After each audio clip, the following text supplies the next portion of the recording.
বাংলাদেশে আনুষ্ঠানিকভাবে যাত্রা শুরু হলো বিশ্বখ্যাত স্যাটেলাইট ভিত্তিক ইন্টারনেট সেবা প্রদানকারী প্রতিষ্ঠান স্টারলিংকের।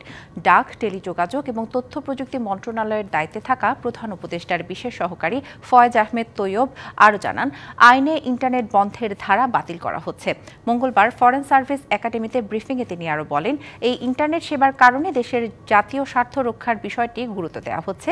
স্টারলিংকে জাতীয় নিরাপত্তা কোড মেনে চলতে হবে। তিনি আরও জানান, স্টারলিংকের ইন্টারনেট বন্ধ করা বা নিয়ন্ত্রণের সুযোগ নেই। বাংলাদেশ গেটওয়ে এবং ডিভাইস পর্যবেক্ষণ করতে পারবে। স্টারলিংকের মাধ্যমে গ্রাম এবং শহরের সবাই সমান ইন্টারনেট ব্যবহারের সুবিধা পাবেন।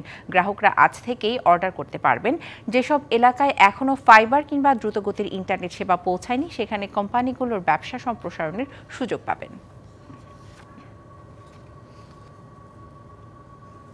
আনঅথরাইজড ডিভাইস বাংলাদেশের সীমানায় না ঢুকে, বিশেষ করে সীমান্ত অঞ্চল সহ বিভিন্ন এলাকায়, সেজন্য আমরা বলেছি ডিভাইসগুলোর জন্য এনওসি নিতে হবে।